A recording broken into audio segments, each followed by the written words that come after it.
Баршаларыңызға қайырлы күн. Арнама қош келдіңіздер. Learning Apps бағдарламасымен миллион күнге бұйрат ойынын жасап көреміз. Ол үшін логин және парольді жазып, мен тіркеліп қойғанмын. Осылай тіркелген болсаңыз автоматты түрде кіреді. Кіргенде осындай бетке өтеміз. Мен телефон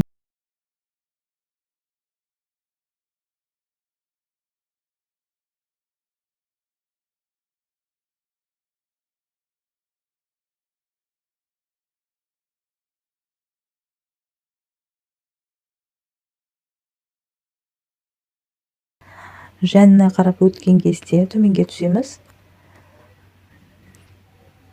Осылай жәніне барғанда жаңа қолданба жасау деген осы жерін басамыз. Және төменде өте оңай деген жерге сұрағын жаза бересіздер.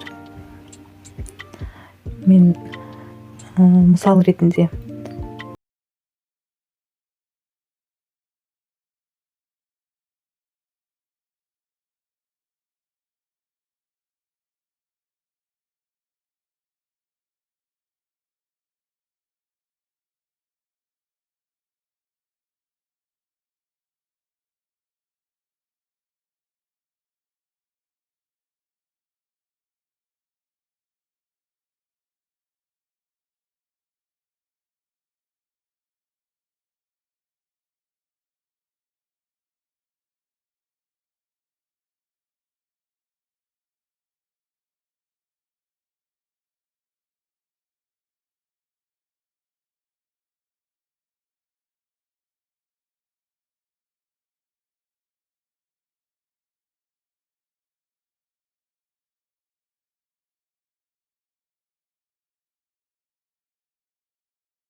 үш қана сұраққа жазамын.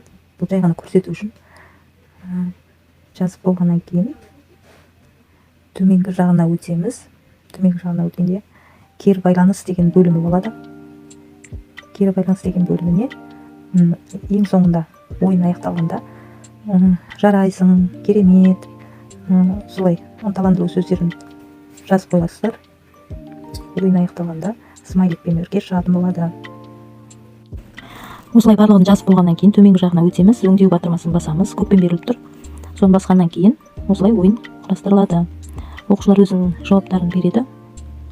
Егер дұрыс белгілемесе қызыл жанады, дұрыс жауабын белгілесе жасыл жанады.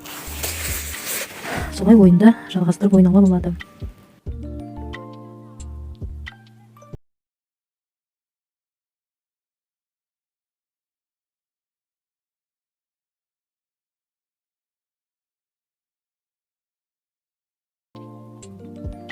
Ойынды ойнап болғаннан кейін соңында осылай кері байланысқа жазған сөзін шығатын болады. Смайликпен бірге қорытындысы шығады. Ал егер ойында бөлісетін болсақ, төменде сілтемелер тұрады. Солай бөлісуге немесе жанында QR кодтарға бөлісуге болады. Видеоның соңына дейін көргендеріңізге рахмет. Сау болыңыздар.